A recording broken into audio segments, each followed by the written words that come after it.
is it? Are you ready to rock? Are you ready to roll? Are you ready to rock? Just ready? for once, I want that to not be a rhetorical question, so I can say, no, I am not, and here are my reasons. Hello, I'm Tom. I'm Galen. And welcome to 15 Minutes of Fume, Tournament of Underdogs.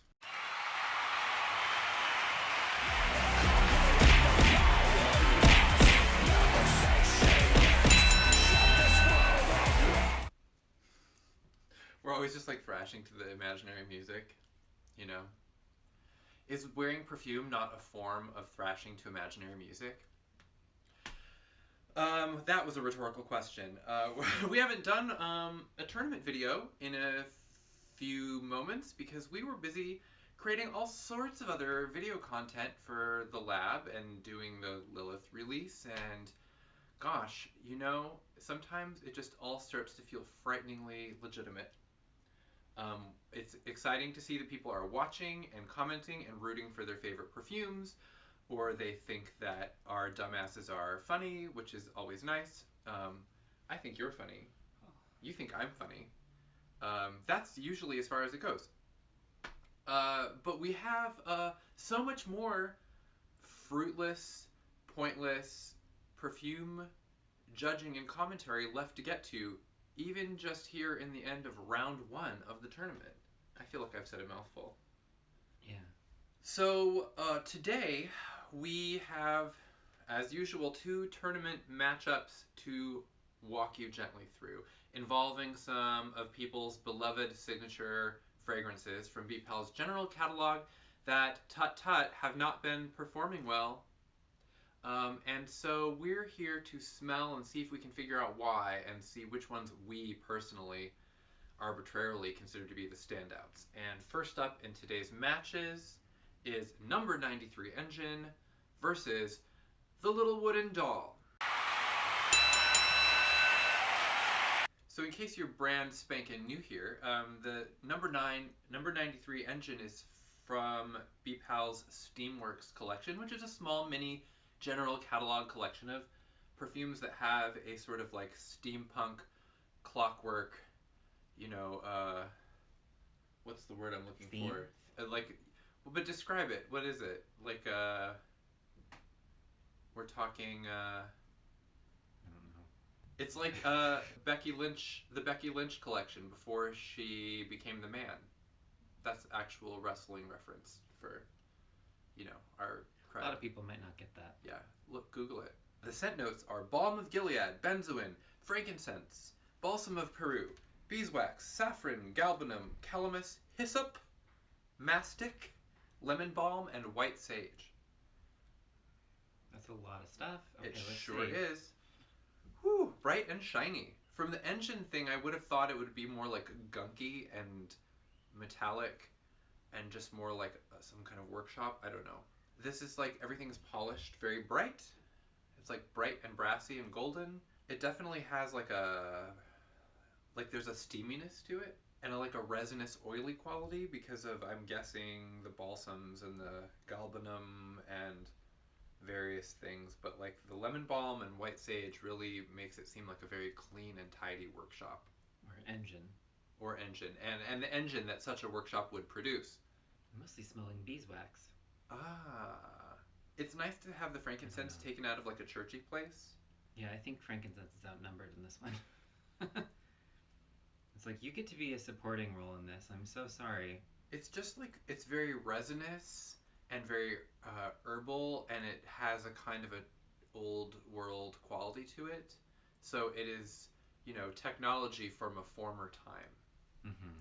And I like that there is a kind of a, I don't know, it doesn't say, clove is not listed, but it has a kind of a cloviness to me. There's like a spiciness. Yeah. Where is that coming from? I'm not sure. Saffron? Don't know what mastic is. It sounds... Should we look? It sounds serious. Should we learn something? Mastic is a plant resin obtained from the mastic tree. So it's it's just part of the... Can you eat mastic? Can you eat mastic? I'm gonna say no. Is mastic the same as silicone? Signs point to no. It says that the resin releases a refreshing flavor similar to pine and cedar. Okay. So I guess I understand what's happening in here a little better now. We learned something. I is not a perfumer. And its opponent is I know this is an oft recommended perfume, especially for those who love sandalwoods, is Little Wooden Doll, which is gently carved wood, warm with a maternal love that reaches beyond death. Rose-infused amber and soft golden sandalwood. Sounds relatively simple. Soft is like the very first thing that I think of when I smell this. In the bottle, it has that kind of like that crumbly sandalwood, kind of like the dust in the bottom of the sandalwood incense box smell. Yeah, it is kind of weirdly dusty. And it is warm and golden and comforting, and I'm not really detecting any rose. Here's the thing. I would never recommend this off the bottle to someone who is looking for a rose scent. Even if it comes out in the skin, it's tricky to recommend it because then the moment someone opens it, they're like, no, you didn't hear me. I said rose. I said rose. Not some little wooden doll, you jerk. Yeah, it's funny because it doesn't even really smell like sandalwood to me. There's something, it's different. I don't know. It's funny because these are two very kind of old, rustic kind of scents to pair side by side. All of these were paired randomly, so we've got this kind of a, sticky, shiny, steamy engine on one side, and then we've got this old, crumbly wooden doll I can only imagine tucked in a box somewhere. Wooden doll. Crumbly wooden doll. Mostly just crumbles now. We'll see if she pulls herself together. The little wooden doll. Oh, Crumbles is such a great doll name. All right. Shall the sniffing commence? This is the exciting part of the job, where I have perfume on my body and I get to smell it. Okay, so number 93, engine. You got your balm of Gilead, benzoin, frankincense, various balsams, resins, and goops. To keep your engine running smoothly. Oiled or... Do not put this oil in an actual engine. If you have to change your oil, do not replace the existing oil with this oil. I'm not a steampunk, I'm just a punk. So I don't know. Let's find out. I'm more of like a Vicks Vapor Rub punk. I'm in. Whew. And I'm in. There is something like really comfortingly like grandfatherly to me about this scent. This perfume does smell like it has a beard to me. Also, so I love balsams in general.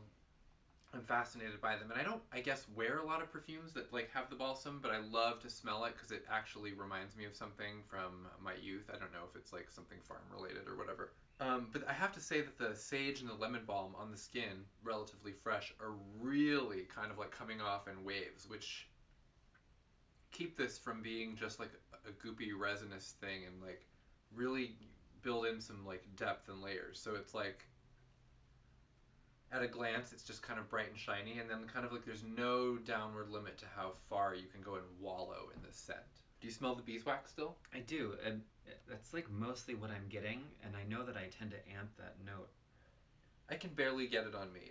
There's something like, I'm getting something kind of piney in it that we know now is probably the mastic. And then, what about saffron? Because I know you love a saffron blend. Do you smell it? I smell a spice, so I guess that's got to be it. And I think I am getting the lemon balm and white sage. It's just so mellow. And the balsam for sure. I'm getting the balsam. It's a really mellow scent. Like, no troubles. I don't know what balm of Gilead is. The name alone makes me nervous and think of The Handmaid's Tale, so I don't... It means no troubles. Oh, for the rest of you. That's Hakuna Matata. Oh, I knew that was... I don't smell frankincense, do you? Wouldn't that be funny if Hakuna Matata was something the handmaids said to each other? Like when they parted ways. Hakuna Matata, under his eye. Mm. What did you ask me? Are you smelling the frankincense? Hakuna Matata. Or maybe one says Hakuna and the other has to say Matata in like a call and response situation. It was the only way they could get them to comply. There's kind of like a gasp of frankincense. It kind of like pitches in its line, you know? It's like a crowd scene though, let me tell you. And the frankincense is not used to having to talk over so many people. Mm-hmm. It kind of just chirps it out. Like, something to say. Present.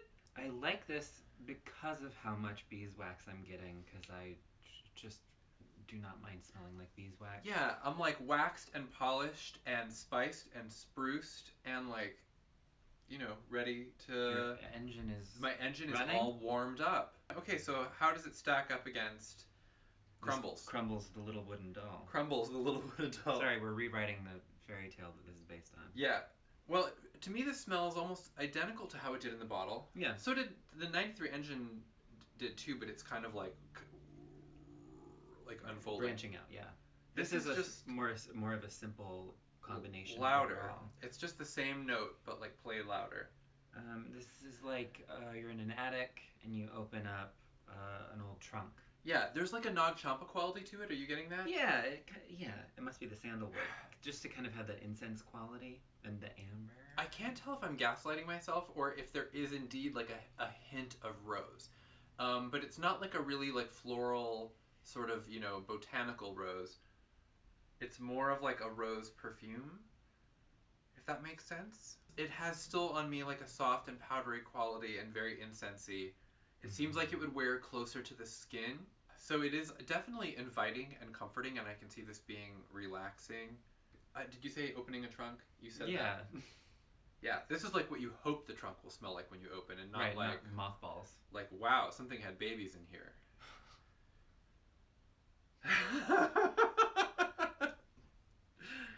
I'm going to look real quick at the reviews that these have gotten recently. A lot of people showed up on the BPAL.org forum to leave more recent reviews for number 93 engine. This makes me feel better about our job. It's an unusual fragrance and is hard to categorize, says Vetch Vesper. It's funny to see what amps on other people according to these reviews, because a lot of people are like, oh, I'm smelling the frankincense, and I'm like, I'm not.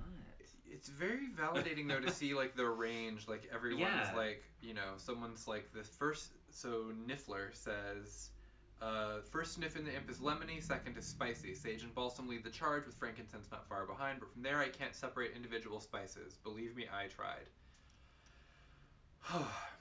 It stays in a sort of golden hour for a long time on me, glowing close to the skin.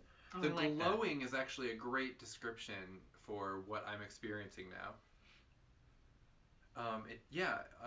That's beautiful. So, and then Little Wooden Doll. Wow, okay, so there's only one recent review since the tournament was announced, and says, so many strong mentions of strong sandalwood, and yet I get absolutely none. Wet, I'm struck by how candy sweet this is. Sorry, this is Dancing Raven on the forum. This is a golden amber, not powdery at all. Well, we'll have to agree to disagree there. Is mixing with rose water. See, they had the kind of a similar impression that I did, that it was like a perfumey rose and not like a freshly cut rose. And they're getting like a cotton candy thing from it. Interesting. Which actually makes sense to me, because it does have this kind of like, it has a kind of a sponge sugar sweetness to it. Like a caramelized kind of quality. That doesn't read as sandalwood or rose to me. And I guess I have nothing left to blame it on except for the amber. I really don't know. So out of these two, I personally would rather wear number 93 engine. As would I. And most of the people on the forum who spoke up for this seem to agree. So without getting too, without belaboring the point too much, we're just going to go ahead and say... Number 93 engine. Da-ding ding, Shantae, you stay. Crumbles. Crumbles. Go back into that little trunk. You tried. In the attic. With the rat babies. We're not getting rid of you. We just take you down off the shelf on You're just not special going occasions. to the second round. And you will not be going to the second round. So, alright. The second matchup for this episode, and this is a mouthful, is Tenochtitlan versus Paramatman. Tenochtitlan is the ancient Aztec city. Paramatman is a Sanskrit term that I am reading from the internet. Says it is the absolute Atman or supreme self in various philosophies such as the Vedanta and Yoga schools in Hindu theology, as well as other Indian religions like Sikhism. So we're really going on a journey on this next one. Also, and I keep stressing that the pairing of all of these was random, because it seems like so many times in the competition there's been like some underlying linking thing in the matchup. I find that really fascinating. It's almost actually entertaining to me when they're hilariously like not related. Yeah. But you would think that we had like programmed it this way, and maybe it's like kayfabe where you won't even be able to believe me when I say it was random, because why should you? Because we're a company promoting our product. Like, we'd literally say anything to get you to buy it. But then it's, of course... Well, we do try to tell the truth. We tell our truth. We're speaking our truth. Our truth is also not necessarily Elizabeth's truth, that's for sure. Elizabeth, if you're watching this, I'm sorry we're like this. So Tenochtitlan, the scent notes are... says the greatest of all Aztec cities and the capital of their empire. Amber, hyssop, again, coriander, epazote, Mexican sage, prickly pear, and Mexican tulip poppy. Well, there you go. Oh, there was something really kind of dry and crackling and spicy that hit me before I was enveloped by the foliage. Berica, if you're out there, there's like a dry wind, and then these kind of like juicy, wet qualities. Prickly pear. So it's kind of kind of humid. It's sweet and juicy. Like, I want to say there's something kind of fruity in the bottle, which is maybe the prickly pear plus the coriander, and the amber, of course, is sweetening things up. I would say right now in the bottle more fruity than flowery. What is epazote? We're going around the world today. It's a tea. It's a tea. Fascinating. Okay, that explains. I mean, I think some of the kind of like that dry thing that I got at the beginning was maybe like a tea, like an herbal tea kind of scenario. Fascinating. Okay. It has a real like hothouse feel to it. Like one of the rooms at the indoor rooms at the Arboretum. The sweetness of it in the bottle anyway kind of takes it into this like perfume territory. Yeah. Like nothing in nature smells this sweet altogether. It's just like a concert of like loveliness. That's not very eloquent, but I'm traveling right now. I'm in another place. I don't speak the language. I took 2 years of Spanish in high school.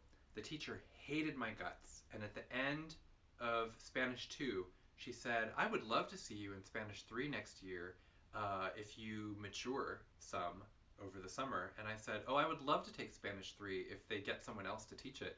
And that was like, I swear to God, our like parting words for the ages. So, wow. It's hard to say who really got the last laugh there. It is just like spicy and juicy and warm. Spicy, juicy, warm, and herbal. Like there's just something really vivacious about it. Ooh. And then we've got our Paramatman, which is simply orange blossom, East Indian sandalwood, and champaka, which is funny because you would think this would be, after a Little Wooden Doll, which I have on the other hand, this would be maybe comparable. I don't know. I've never really tried this on. Whoa, that's an orange blossom. Sharp.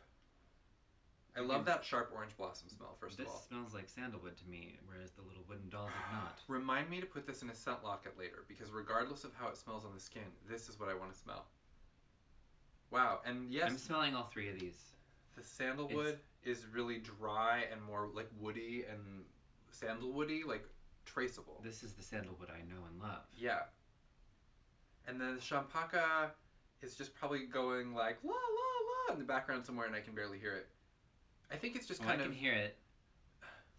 Kumbaya. I smell the orange blossom. This is wonderful. It's blended beautifully because there's kind of like a gradation between the notes where you can see, I think it's like orange blossom, champaka, sandalwood, you know, and then they kind of like blur together very pleasantly. So it's warm and bright, but has this like deep grounding, like it's got roots. Yeah. All right. Shall we get in there? Wow. Yeah. Let's get in there. Can I just say before we smell these that I went back and smelled Little Wooden Doll in my hand, and while I have no regrets about my decision, the rose is coming through, and it's kind of like a really sweet, light rose, and I admire it. Are you getting that? Yeah, it is smelling more rosy now than it was before. Just piping up. Okay, Tenochtitlan. You greatest of Aztec cities, you. Amber, hyssop, coriander, epazote, sage, prickly pear, and Mexican tulip poppy. Wow. Woof. It's like when you step out of the airport into like a different country or a city with different humidity, and you're instantly like, whoa. Yeah. Amazing. Not as sweet on the skin as I was expecting. The bottle had something doing that, and it's not doing it here anymore. I'm really just getting more of like the tropical plants. Yeah, it's spicier. It's still really like warm and humid. It's earthier. I'm like, oh wow. Yeah. Fanning myself. Yeah. Why did I wear a coat? But are you Dakota fanning or L fanning? Does not dignify with a response. Alright, so the amber is still traceable. For sure. And there's just like a really, I don't know, I think it's the poppy and the prickly pear and the sage kind of like twining together. And it just kind of has like a beautiful, like warm garden scent. Yeah. Fascinating. Not like any garden I've ever grown, but like I don't live in Tenochtitlan. Clearly I have much to learn. Really, it's just beautifully complex because I'm smelling notes that I'm not particularly familiar with, and they're just sort of threaded together really beautifully. And it's a very original experience. Whatever, I can still smell the thing that was like, that I thought was kind of fruity in the bottle, but it has retreated so far back that I'm like not even worried about it. It's just part of the experience. Yes, it really is. It really is. Okay. Wow. So, and then do you want to go to Paramatman? All right. Paramatman, Orange Blossom, East Indian Sandalwood, Chapaca. Go! Woo! So it's great because these are both really warm, kind of arid scents on two different continents. So, of course, the Orange Blossom kind of loses its oomph immediately. Yes. It's not a scent that really has a lot of, like, staying power in a lot of blends I've noticed. It's really hard. However, what's there is definitely playing very beautifully with the sandalwood. I feel like the sandalwood is kind of, like, tethering it down a little bit. Yeah. And it makes the sandalwood, instead of being, like, a woody, like, brown, you know... it's kind of got like green, it's got a green, like fresh quality. Yeah. Some zest. Yeah, it does have a zest quality to it. And it keeps a little bit of that like citrus shine. I know Orange Blossom isn't like a super citrusy note, but it has a breath of something.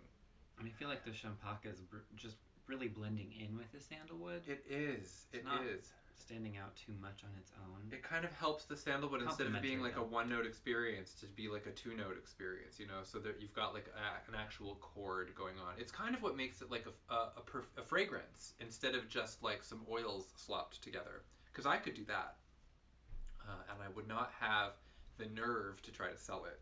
It's very mature. There's a somber quality to it, you know. It's not a playful little number. It's like a very elegant outdoor wedding. Does that make sense? And maybe they're like yoga hippies. Oh, interesting. I don't think they get married. They get like hand fasted, or like... Then you're at a hand fasting ceremony. It's not a wedding. They like go down the tube slide together at the like playground at the local public library, right?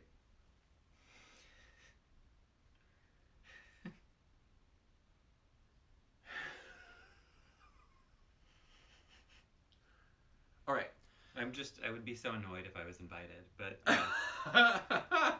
No one invites us to anything. We have nothing to worry about. Okay, so this is like a really tough one. This is a tough one. They're both really great and very, very different. I'm not willing to lose either of these, really. I mean, nothing is at stake here, but like in terms of what has my heart, I want my heart to go both places.